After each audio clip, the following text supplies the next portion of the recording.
인사를 할 네. 때는 네, 안녕하세요. 저는 판단고기의 중요성에 대해서 오늘 강의를 맡은 이한글입니다. 오늘 주제는 판단고기의 중요성이고요. 오늘은 황기 9210년, 신시 개천 5910년, 단기 4346년, 서기 2013년입니다. 저는 강사 이한근이고요. 대한사람 후원으로 이 강의를 하고 있습니다. 우리는 대한 역사찾기, 대한역사 바로찾기 전국민 운동본부를 하고 있는데요. 여기 소개 안 하시면 여기 계신 분이 저희 박성수 대표님이십니다. 이분이 대표님으로 계시고요. 이분은 양력과 저서 이렇게 쭉 나와 있고요. 그리고 우리가 하는 일은 첫째, 우리의 참 역사를 되찾자. 둘째, 현면적의 나라 족보를 바로 세우자. 그러니까 구통맥이죠. 그리고 국사 교과서를 개정하자. 그러니까 지금 왜곡된 교과서 그걸 말하고 있습니다. 그러니까 일제의 식민사관과 중화 사대주의 사관으로 얼룩진 국사 교과서를 바로잡아 진실된 역사 교육을 시켜야 합니다. 그것을 저희가 지금 하고 있는 것입니다. 여기까지 내가 된 거.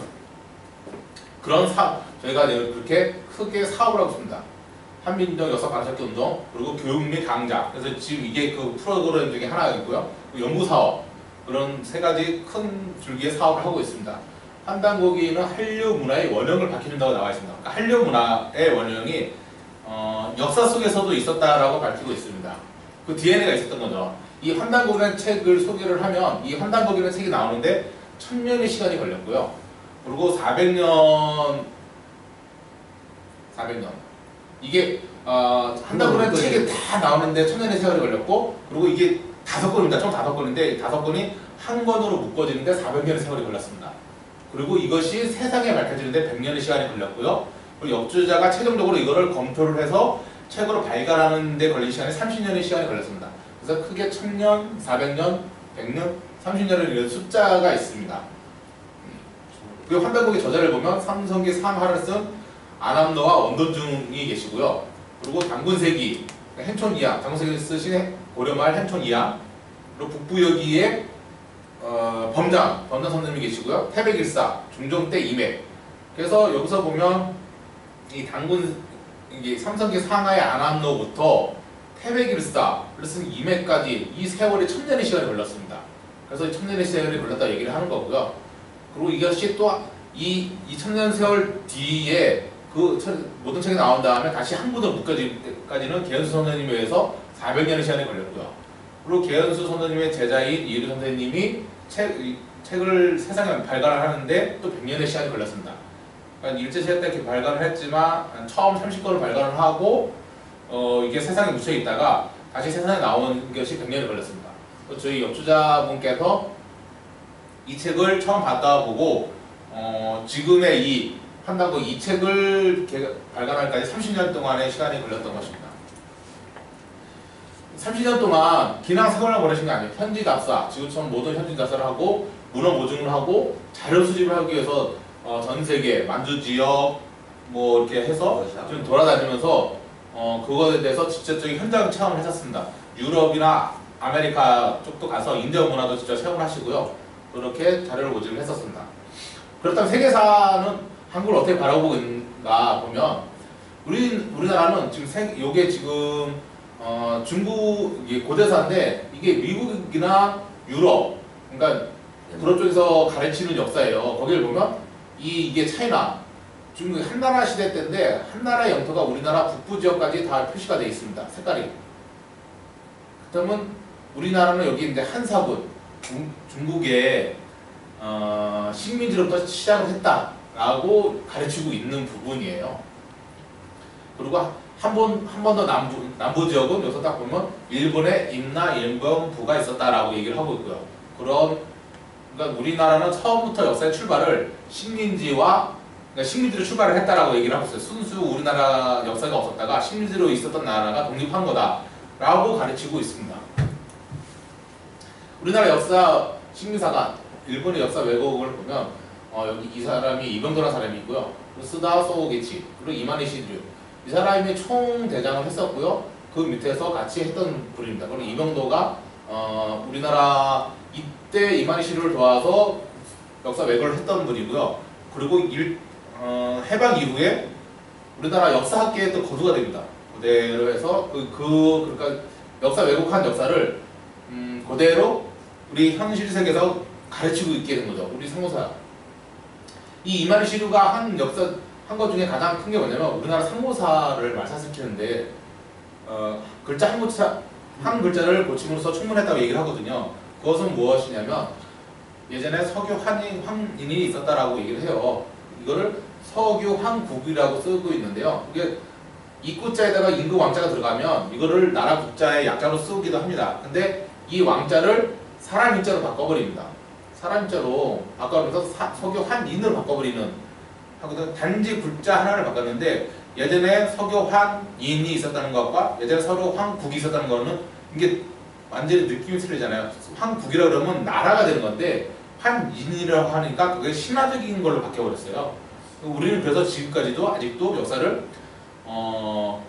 곰과 호랑이가 마늘과 쑥을 먹어서 사람이 돼가지고 그런 곰의 후손이다 라고 지금 역사를 배우고 있거든요. 이 역사를 하나 바꿔줌으로써 그 3000년 이상 그러니까 당고조선 이상의 나라를 다 날려버린 거예요. 그러니까 기원전의 역사는 우리는 다 선사시대 그리고 신라시대로 싹 날라갔습니다.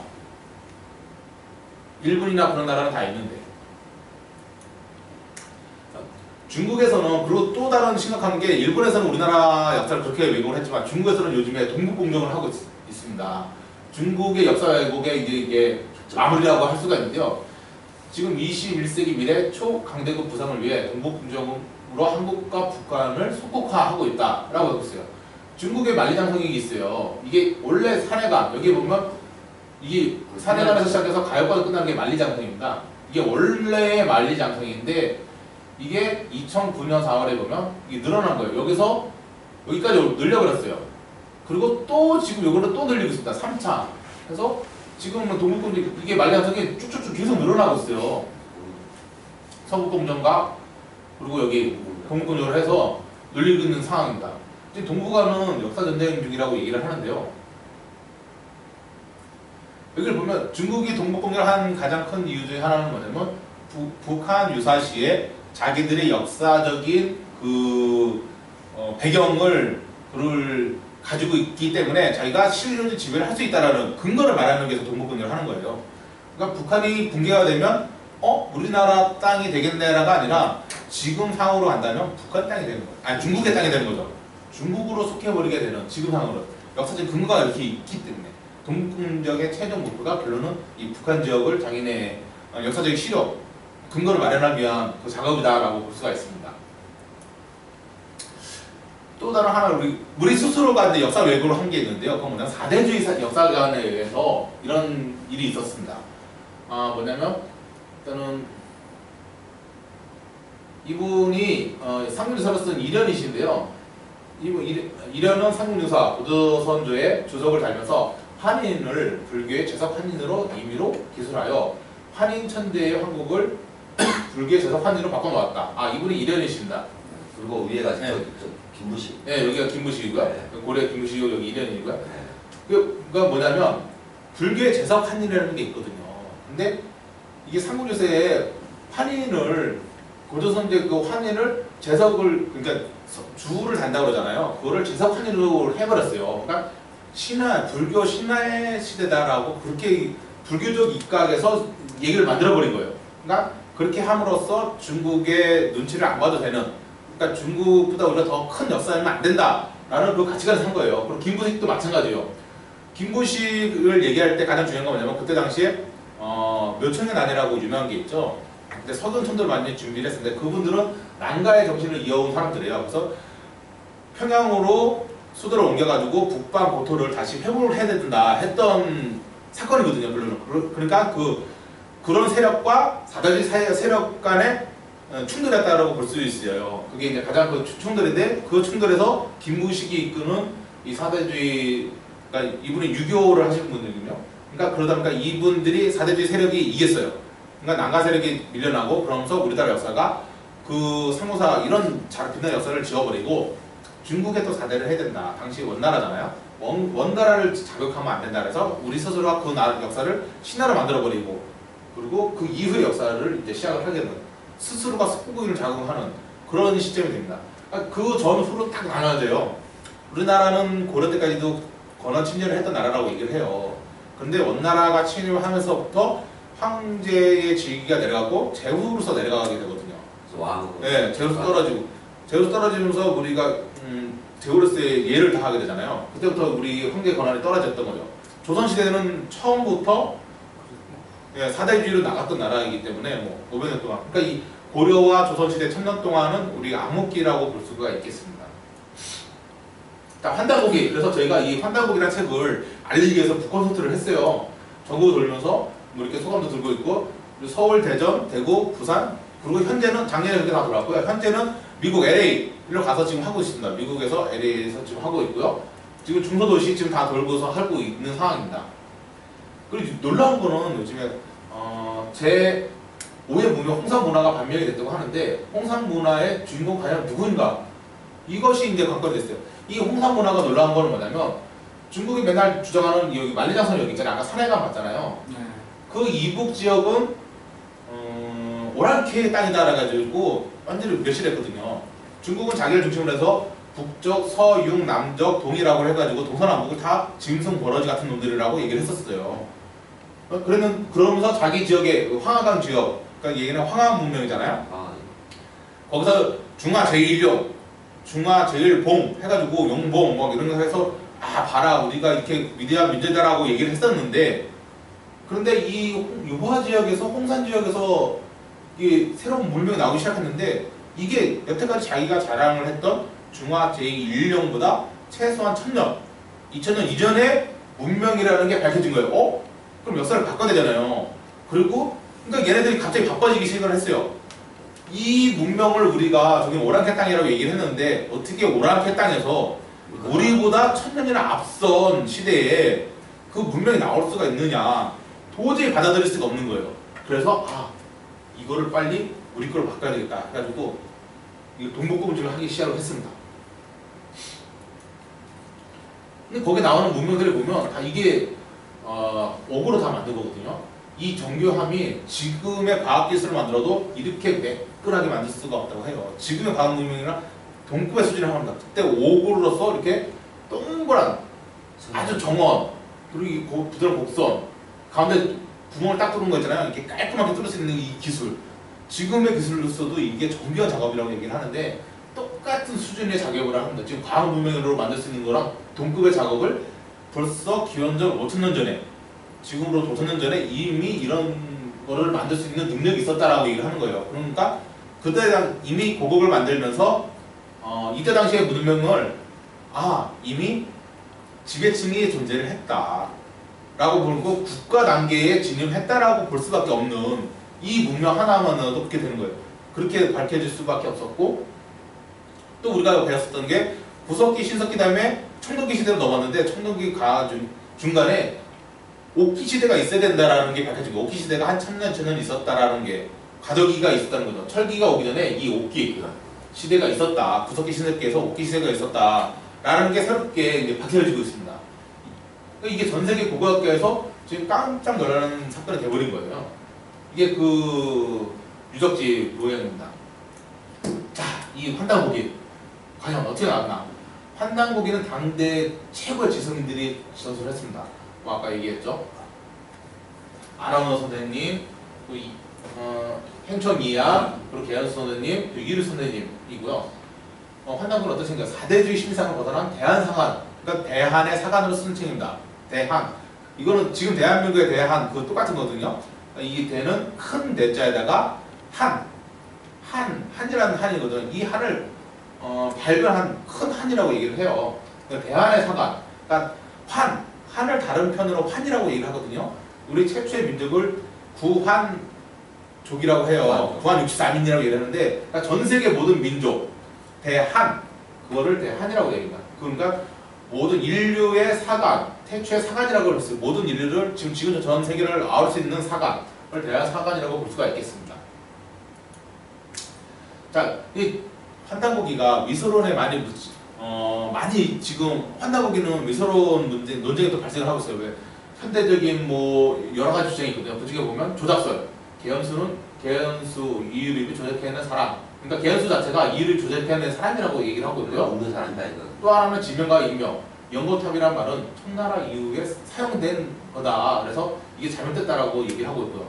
또 근대 수록, 국가, 문화, 인류, 헌법 등 이런 것들은 근세 언어인데 어떻게 1000년 전에, 5000년 전에 이런 걸 쓸 수가 있느냐 그렇게 얘기를 하는 거거든요. 그래서 이건 잘못된 거다라고 얘기를 해요. 근데 그 반증 자료를 보면 해동인물지에 보면 계연수라는 인물이 실제로 나와 있어요. 독립운동가로서의 행적이 분명히 나와 있거든요. 그리고 연고탑이라는 게 부의 연고지에서 유래된 거예요. 것입니다. 그러니까 지명이 아니라 제천다. 연고탑이라는 게 청나라 때 그 탑을 만들었다는 해서 연고탑이라고 한 게 아니라 연고제라는 그러니까 지금의 뭐라 그러죠? 추수절 한가위라고 얘기를 하죠. 그때 이제 연고탑이라고 했었어요. 연고제. 그러니까 본가로 두 번, 단오제, 뭐제, 칠성제 이렇게 했었거든요. 그런 행사였어요. 대천제를 지낸 행사 중에 하나였던 거예요. 그리고 근대사 선어가 이게 국가나 문화, 국가, 문화, 인류, 헌법 이런 언어를 그대로부터 사용을 하고 있었어요. 그러니까 이게 한문이거든요. 그러니까 그거를 우리는 그대로 그냥 쓰고 있는 거예요. 한문의 뜻을. 그리고 또 이게 그거를 또 이제 연구하신 분들이 있는데, 왜냐면 오성치유 현상이라고 얘기를 해요. 그건 뭐냐면 5개 행성이 일자로 정립하는 현상을 얘기를 하는 거거든요. 근데 3700년 전에 오성치유가 있었다라고 판단곡에 나와 있어요. 그래서 그거를 이게 시뮬레이션을 한번 돌려보세요. 현대 과학은 그 시뮬레이션을 돌려볼 수가 있잖아요. 근데 한 100년에서 200년 정도의 오차 범위는 있는데 그런 현상이 실제로 있었다라고 얘기를 해요. 그러니까 오성치유가 지금도 가끔 나오고 있거든요. 뭐냐면 수성, 화성, 목성, 토성, 금성 이 5개 행성이 지구에서 별자리를 봤을 때 일자로 쭉 있는 거를 얘기를 하는 거예요. 이렇게 일자로 쭉 보이는 거, 일자로 날려라 하는 걸 보이는 거죠. 뭐 약간 이 왔다 갔다는 하겠죠. 근데 일자로 쭉 모이는 그 시점을 얘기하는 거죠. 이 시점 오성치유 이럴 때 큰 변고가 있다라고 얘기를 해요. 한쪽 방에서 때린 중력이 작용을 하기 때문에 그래서 뭐 지구에 큰 변동이 있다 그래서 이걸 예전에 천문학을 되게 중요시 했기 때문에 그거를 항상 기록을 했었거든요. 근데 이게 사실이다. 이게 밝혀진 거예요. 이게 만약에 한 사람이 했다면 엄청난 천재인 거죠. 이런 별자리 모양이라든지 역사라든지 이걸 다 이게 그냥 꾸며놨다 그러면 그 사람 진짜 천재인 거예요. 세상에 알 수가 없는 거예요. 전에 이해를 하다가 했다는 거지. 네.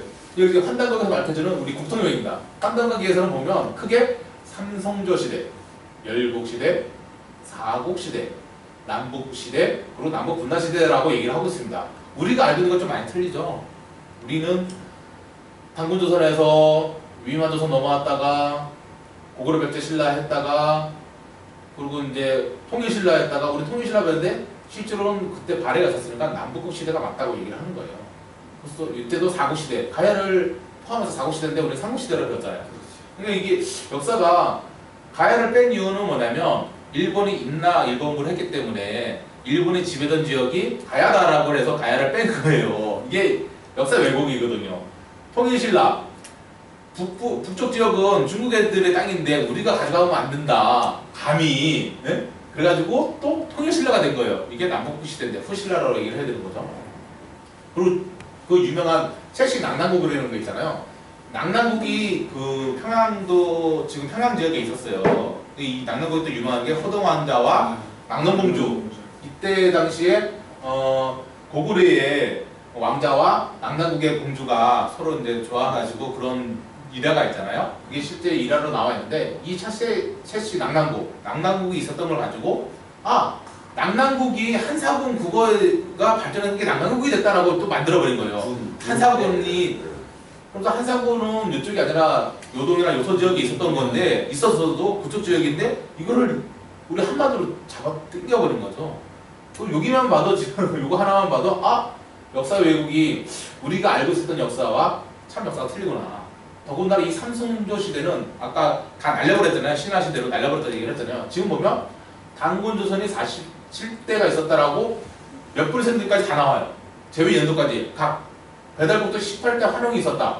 이 배달국이 있었기 때문에 우리가 지금 배달의 민족이라고 얘기를 하거든요. 우리 배달의 민족으로 한 근거가 이 배달국부터 시작을 된 거예요. 배달국이 있었기 때문에. 그리고 그 이전에 황국이 있었다. 7대 환인이 있었다고 얘기를 해요. 근데 이거를 우리 신하로서 환인의 아들 환웅이 땅에 내려와 곰과 호랑이를 쑥과 마늘을 먹여 곰이 여인을 만들어 곰의 여인을 취하여 난 게 단군이다. 그러니까 이 역사가 7,000년의 역사를 그냥 3대의 역사를 만들어 버린 거예요. 신라로서. 참 머리들 좋은 사람들입니다 진짜. 어떻게 7,000년 역사를 환인, 환웅의 아들 해서 이렇게 만들어 버린 거예요. 예. 그래도 환인은 그래도 하나님으로 이렇게 얘기했네요. 하늘나라의 임금님이 아들을 내려보내, 그죠? 자, 그런 식으로 된 거예요. 역사 왜곡이 이렇게 됐어요. 근데 이게 실존했었다라고, 그리고 제외 연도까지 다 나와 있습니다. 업무 추적까지. 이거는 나중에 또 더 자세히 볼게요. 인류의 실체 나라 한국. 보면 이렇게 나와 있어요. 1세 안파경 환인부터 이름까지 다 나와 있고요. 그리고 환인은 3,301년 동안 12개 나라가 나눠져서 다스렸다라고 얘기를 해요. 보면 이렇게 동서 2만리, 남북 5만리라고 얘기를 해요. 이 5만리와 여기 2만리 이게 다 우리나라 한국의 영토였다고 얘기를 해요. 그래서 이 한국은 실제로 보면 인류 최초의 나라라고 얘기를 하고 있어요. 최초의 현생 인류의 최초의 국가다라고 얘기를 하고 있습니다. 지금 모든 인류학자들도 현재 얘기하는 거는 다 이 동부가 여기서 왔다. 발카로 부근에서 현생 인류가 흩어져 나왔다고 얘기를 해요. 인류의 최초는 아프리카가 맞습니다. 근데 그거는 인류의 최초가 만든 건 500만 년 전이잖아요. 지금 현생 인류를 얘기를 하는 거거든요. 지금의 인류들은 지금 크로마뇽의 우리가 후손이잖아요. 네안데르탈이 있었고 크로마뇽이 있었고 그 중에서 현생 인류의 시작은 지금 만년 전에 생각난 이 한국부터 시작이 됐다라고 얘기를 하고 있습니다. 고대 한민족 최초의 국가 배달. 그러니까 아까는 한국이라고 그랬잖아. 그거는 인류 최초의 국가고 배달부터가 이제 우리나라가 되는 거야. 우리의 고유의 국가가 됩니다. 보면 이때 황국 말기에 거바라 한웅께서 한웅 7세 한인께서 7세 한인으로부터 천부의 그러니까 7세 한인이 거바라 한웅께 천부와 인을 내려가서 문명 개척단 3,000명을 거느리고 신시에 내려가 배달을 열었다라고 되어 있어요. 그러니까 그때 이제 기후 변화가 생기면서 모여 살다가 이제는 사람들이 늘어나고 하니까 이제 식량도 부족하고 해서 새로운 개척지를 타고 떠나거든요. 그러면서 거바라 한웅께서 마지막 한인으로부터 천부 인을 받고 그리고 문명 개척단 3,000명을 받고 출발을 하게 돼요. 와서 나라는 게 신시 개천, 신시 그러니까 베트산 부근에 와서 신시 배달을 열었어요. 신시는 수도고요. 배달이라는 나라를 국호. 그래서 신시 배달을 국호를 열립니다. 이게 한번 청구를 한번 옮겨요. 이게 14대 자우지천왕 때 우리가 흔히 아는 치우천왕. 이분은 누구냐면 여기 보면 14대 자우지천왕인데 치우천왕 얘기를 하는데 우리가 붉은 악마라고 얘기를 하고 있잖아요. 붉은 악마. 이 붉은 악마 그 우리가 할 때 그 도쿄비상 그분이 이 치우천왕이에요. 지금 중국에서도 치우천왕은 무신이라고 보시고 있어요. 쌈의 신이죠 완전히 이분은. 이분한테 항상 전쟁 나갈 때는 그대로부터 치우제를 지내고 나가면 승리를 한다라는 얘기가 있었어요. 전설이 있고. 그리고 이때 환웅에서 내려올 때 또 서쪽으로 간 사람이 있어요. 그게 누구냐면 방고. 방고가 서쪽으로 상황을 가는데 방고가 갈 때 방고는 12지신을 데리고 가요. 12명에. 그래서 12지 자축인면 지사오미 신유수레라고 얘기를 하죠. 12지신과 이렇게 해서 자기도 땅을 열겠다 해서 갔어요. 이 방고가 중국의 시조라고 받들고 있습니다.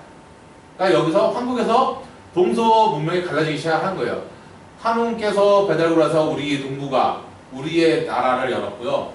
그리고 방고는 서쪽으로 가서 중국의 역사를 열은 거예요. 중국의 진화의 역사가 이때 시작이 된 거예요. 그럼 내려오게 되죠.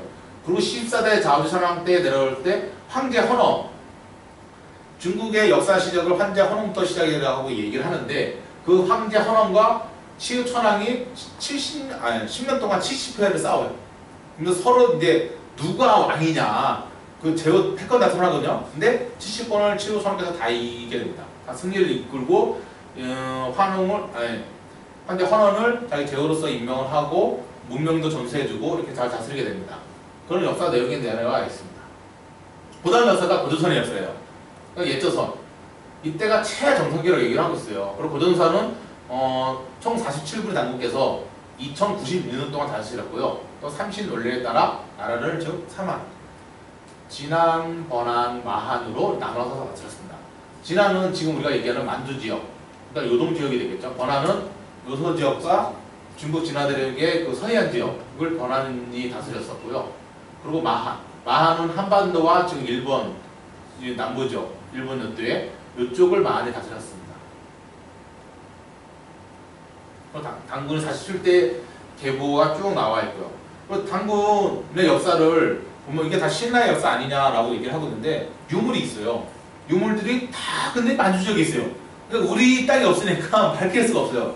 근데 유일하게 우리나라에 있는 게 첨선대 마리사.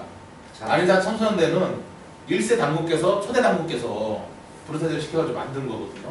이게 남아있잖아요. 유물이. 아, 유물이 남아있으니까 맞네. 그죠? 그리고 3세 가르 당군 때에서 가르토 문자를 만들었다고 해요. 근데 이 가르토 문자가 우리가 흔히 알고 있는 훈민정음의 뿌리가 되는 글자입니다. 이게 가르토 글자는 38자거든요. 여기서 10개를 뺀 게 훈민정음 28자가 돼요. 지금 한글은 또 여기 훈민정음 28자에서 4개를 빼고 24개만 사용을 하고 있겠죠? 네, 있는 거고요. 그게 나와 있습니다. 그리고 이거는 뭐 5세 고을 당군의 당군묘라고 하는데 이거는 평양에 있습니다. 평양에 당군묘라고 이제 박혀졌고요. 그래서 예, 당군묘라는 게 이제 밝혀졌어요. 그러니까 평양 그 북한 지역만 가더라도 당군조선의 유물이 남아 있는 거예요. 근데 남한에서 보니까 없는 거예요. 북한만 가도 있는데 만주에 가면 다 볼 거고요. 동일족의 분포도 해서 우리 배우잖아요. 자, 우리가 그리고 그 다음 단계 놓은 게 북부여 시대입니다. 당군조선의 뒤를 이룬 게 북부여 시대인데요. 북부여는 해모수, 우리가 그 유명한 해모수 당군께서 열으셨어요. 그때도 이름을 당군이라고 호칭을 했거든요. 북부여가 이렇게 열었을 때 열 시점에 마지막 그때 이제 열 시점에 여기 위만이라는 사람이 망명을 해서 와요. 여기 번저선이 아직 있었는데 이 번저선을 위만이 망명을 해서 여기 망명해서 와 있었다가 번저선 마지막 준왕을 치고 자기가 번저선의 왕이 돼요. 그래서 위만 정권에 들어서게 되거든요. 이 해모수 왕 때 그런 사건이 발생을 합니다. 그래서 그럴 수가 있었던 게 조선은 진앙, 보안, 만안 따로따로 3개 국가였잖아요. 그러다 보니까 여기는 진안은 북부여로 개성이 됐는데 해모수 임금으로 개성이 됐는데 번안은 또 다른 정치 세력이었거든요. 결국은 다른 나라였거든요. 여기를 쳐들어온 거예요. 그러니까 위만 정권이 지금 우리 역사에서는 고조선을 전체를 대통령을 이었다라고 얘기를 하는데 그게 아니라 일부 지역. 지금으로 따지면 뭐 한반도에서 전라도 땅만 딱 내준 그런 상황이 되는 거예요. 그러니까 한 동안 내줬는데 팔도에서 전체를 차지한 거냐 얘기를 하고 있어요. 그게 좀 잘못됐어요. 계승했다. 고조선. 네. 위만 정권이 있긴 있었어요. 근데 이 위만 정권도 4대 내려가서 그 한나라 한무제가 쳐들어오면서 이게 무너져요. 그리고 한무제가 위만 정권을 무너뜨리고 자기네의 이제 말 그대로 그 한사군을 설치를 하려고 했는데 그때 당시에 또 고조선의 유민들이 들고 일어나요. 고조선의 유민들이 들고 일어나고 그리고 고두막한 당군께서 북부의 5대 당군께서 막 군사를 이끌고 오거든요. 그러면서 한 나라를 군대를 물리쳐버려요.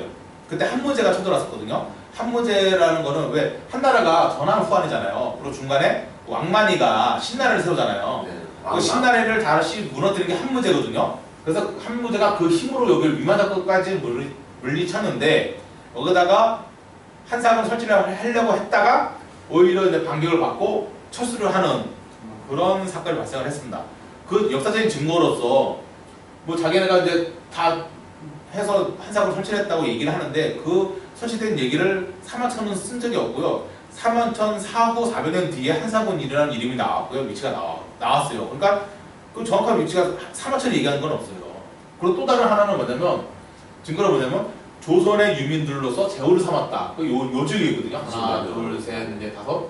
요 지역에다가 조선의 유민들을 아니 자기네가 이랬는데 왜 조선의 유민들한테 제후를 세워? 그건 뭐냐면 다시 이 사람들이 한테 패배를 해서 이 사람들의 제후로서 정치적 임명을 해줄 수밖에 없는 그런 상황이 발생을 했다는 거죠. 과거에는 그런 게 있었어요.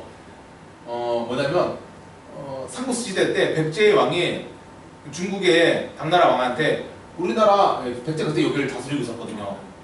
우리나라 제후한테 제후로 봉해달라, 그걸 내려달라고 얘기를 해요. 백제의 명칭도 있지만 여기를 다스리려고 하니까 한나라의 그 지책도 필요하거든요. 그래서 그 지책을 달라고 요청을 해요. 그래서 직책을 두 개를 다 갖고 있거든요. 양쪽에 직책을 갖고 있는 거예요. 다국적군이죠, 말 그대로. 예, 그런 형식이거든요. 그래서 제후첩을 줬다고 해서 그게 이 분들이 한 나라의 백성이 된 게 아니라 당장 정치적으로 인정을 받은 거죠. 예. 자치구. 자기네가 건들 수가 없는 거예요. 예, 자치구의 성격이라고 얘기를 해야 되겠죠. 네. 예, 그렇게 된 거예요. 그런 역사가 있습니다. 이 6대 북부 당군의 쭉 계보가 있고 여기서 중요한 게 5대 고두막 당군. 이분을 동명왕이라고 얘기를 해요. 동명의 역사가 있고요. 근데 이 북부의 역사가 참으로 중요합니다. 이 북부에서 우리가 흔히 알고 있는 고구려, 백제, 신라와 가야의 역사가 다 여기서 갈라져요. 이 북부에는 정기 북부회와 후기 북부회로 나눠지는데요. 총 6세까지 나눠졌고요. 여기 나눠진 시점이 언제냐면 그때 위만 정권 한무제가 쳐들어왔을 때 그때 혼란으로 인해서 왕이 그 왕국까지 침공을 받거든요. 그래서 도망을 가요. 4세 고우르 당군이 도망을 가면서 그 아들이 아우인 동생이 해구르가 이제 동부회를 만들게 돼요. 동부를 세우게 되죠.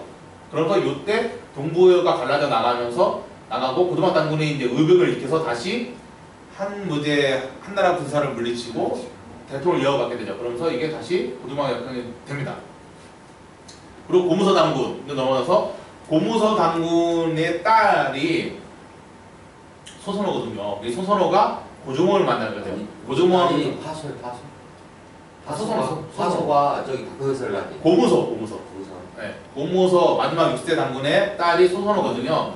네, 소선호와 고종원이 만나서 결혼을 하게 돼요. 그럼 고종원도 뭐 전혀 딴 사람이 아니라 해머스 당군의 4대손이 되거든요. 그러니까 같은 고씨 집안이에요. 이게 해머스가 해씨인데 해머스니까 해씨 아니야 얘기를 하는데 그때 당시에는 성을 잘 쓰지를 않았어요. 그러니까 이름이 해머스인 거예요. 성을 붙이면 고 해머스가 되겠죠. 네. 그러니까 해머스가 고씨다라고 성인들이 얘기를 하셨거든요. 그러니까 이게 성이 해씨라는 얘기가 아니라 이름이 해머스인 거예요. 그때는 이름이 많잖아요. 색불루 그러면 색불루가 색이 색이고 막 이게 아니잖아요. 이름을 얘기를 한 거예요. 이름. 색불루 당군도 막 있었고 뭐 고려에서 뭐 하거든요. 그때는 성을 잘 안 썼어요. 우리나라의 성이 자리 잡힌 건 고려시대 때 왕건이가 이제 막 하산을 하면서 그때 또 성씨가 자리 잡기 시작했어요. 그건 여기 나와 있습니다. 근데 이 고주몽의 역사가 이렇게 시작이 되는데 이게 광개토대왕 비문에 그 비밀이 나와져 있어요. 광개토대왕 비문에 뭐라고 나와 있냐면 시주로부터 17세 손으로서 기록이 되어 있어요. 17세 손. 근데 고주몽부터 따지면 17세 손이 아니라 14대 손이거든요. 13대 손. 그럼 4대 손이 날라갔네? 어디서지?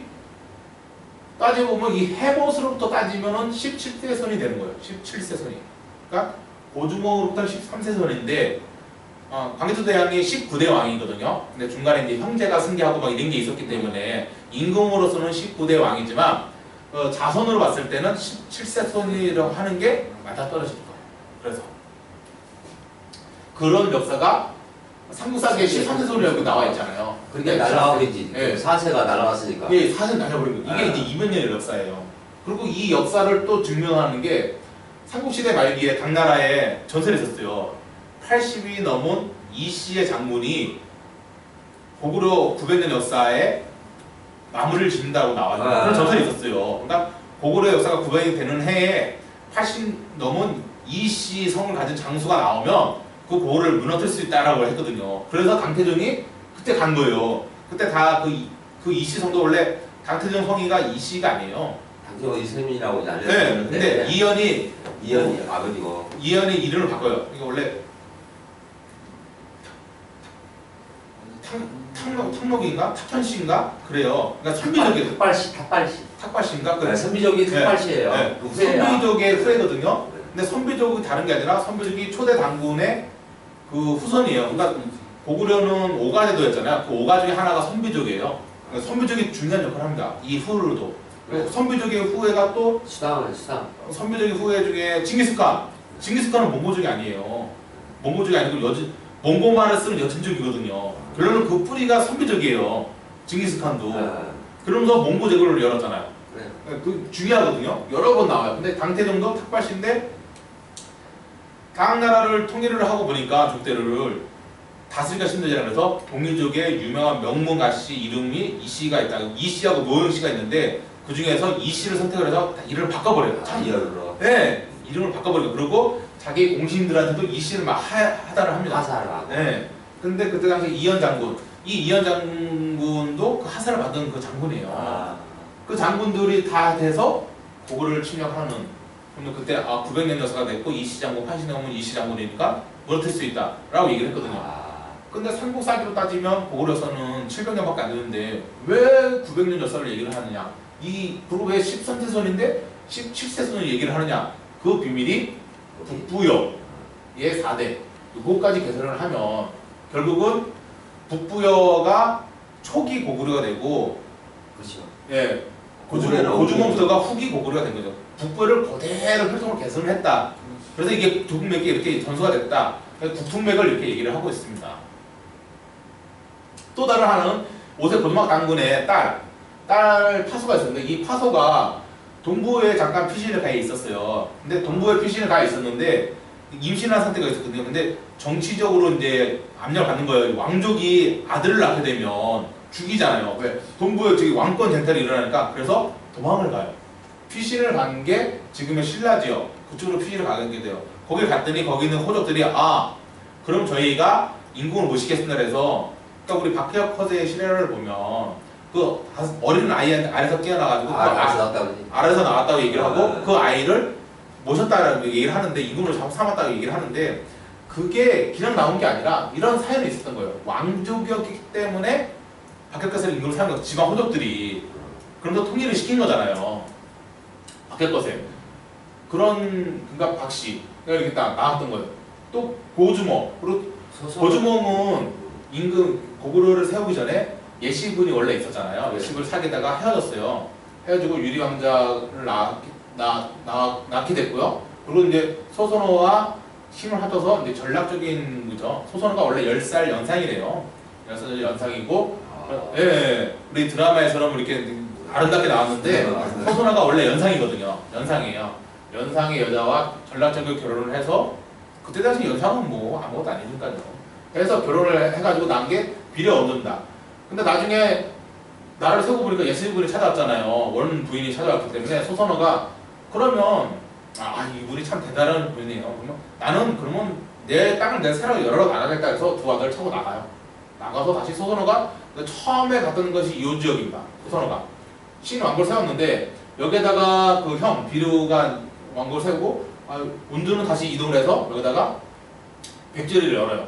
우리는 미추홀이라고 해가지고 인천 지역에 비류가 나라를 열고 온조가 한성 이렇게 나라를 열었다고 했는데 그게 너무 인천하고 한성이 가까워요. 서울하고 인천이잖아요. 이 가까운 지역에 도심이 수도권에 두 개가 있다는 거는 이거는 지금 상황에서도 좀 말이 안 되는 서울하고 대전 정도는 또 틀려요. 그죠? 근데 서울하고 인천에 수도가 두 개 더 세면 안 되거든요. 근데 그게 거기가 아니라 이쪽이었다라고 얘기를 하면 이제 맞구나. 그렇게 되는 거죠. 결론은 우리가 알고 있는 신라도 이 북부의 왕족이었고요. 고주몽은 당연히 뭐 고구려 왕족이었으니까 그렇게 됐고요. 해모스의 4대손이고요. 그리고 온조 비류도 공서 당군의 자손이거든요. 결국 다 해모스 북부의 혈통이에요. 북부의 왕족들 이 왕족에 의해서 쭉쭉쭉 이렇게 고구려 백제 신라가 개선을 되어져 나간 겁니다.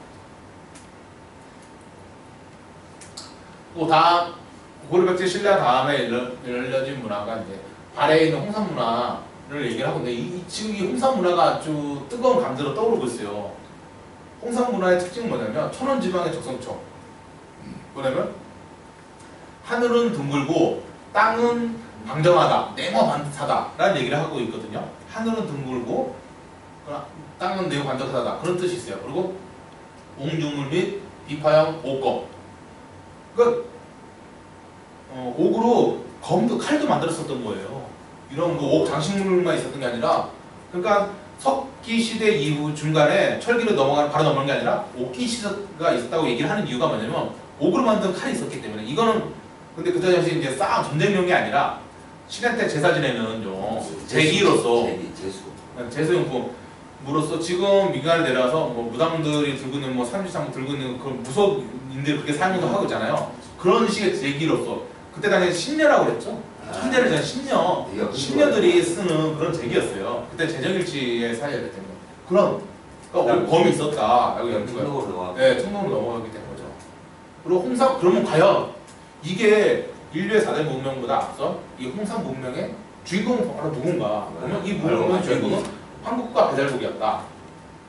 황국 문명, 황한 문명으로부터 2000년에서 3000년 지나 앞서며 그 문화의 중심지 요하 지역은 황국 배달 고조선의 생활 문화거리다. 그러니까 우리 동이종의 생활거리죠.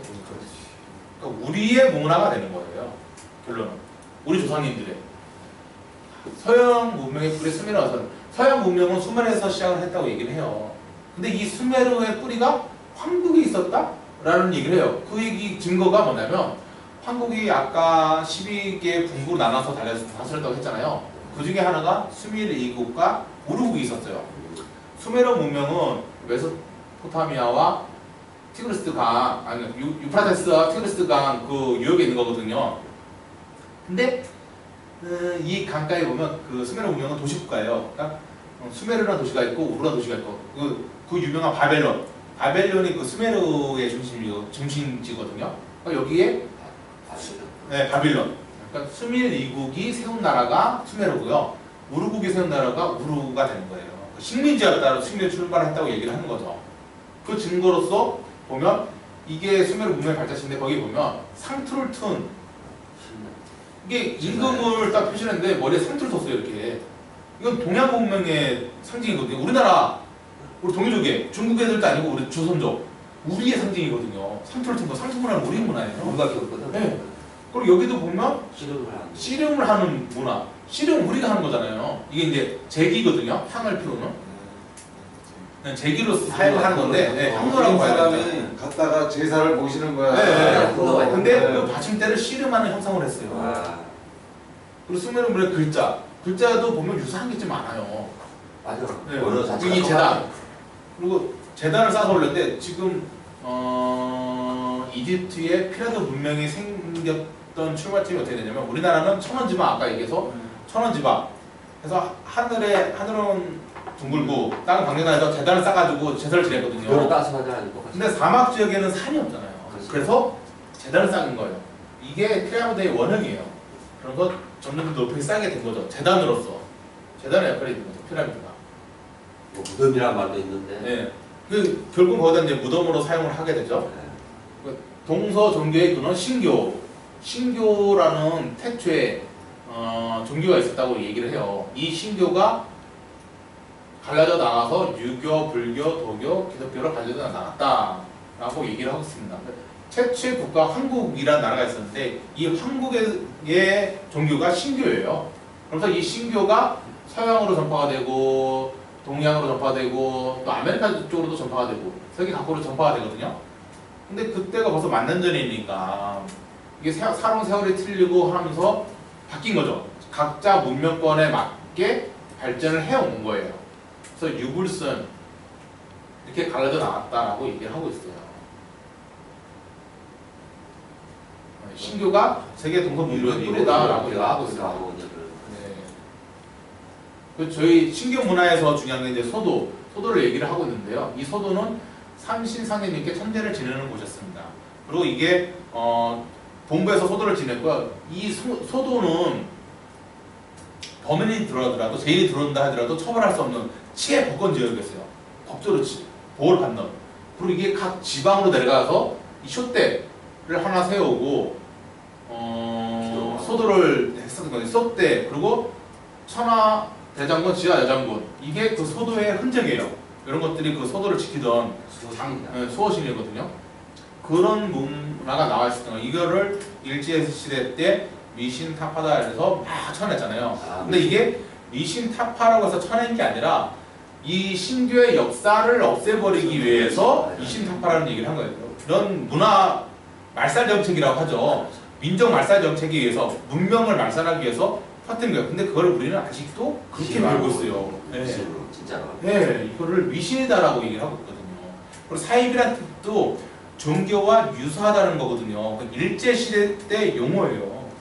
예, 그걸 우리도 지금 사회사비하면 일제 용어를 그대로 쓰는 거예요. 우리는 일제 식민사관에서 아직도 못 벗어나고 있다라고 되는 거예요. 유사 정교 네. 이렇게 말을 해야 되는데 사입이라 네. 하는 거지. 네. 하느님의 본래 의식은 삼신상제님이라고 얘기를 합니다. 처음에 마테오 리치가 왔는 이분이 중요한 역할을 했는데요.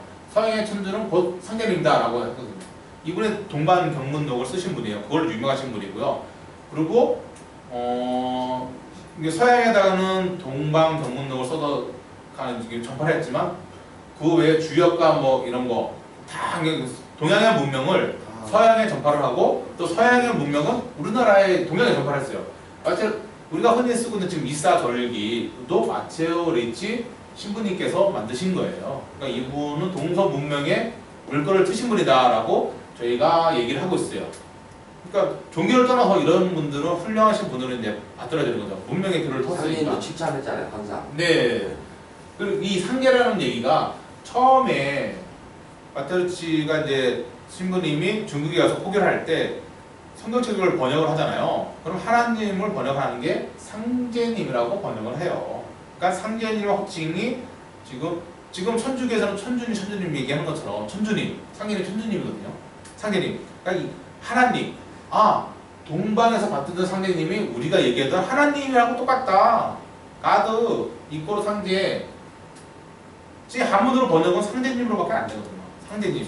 그거예요. 근데 이걸 일제시대 때 날려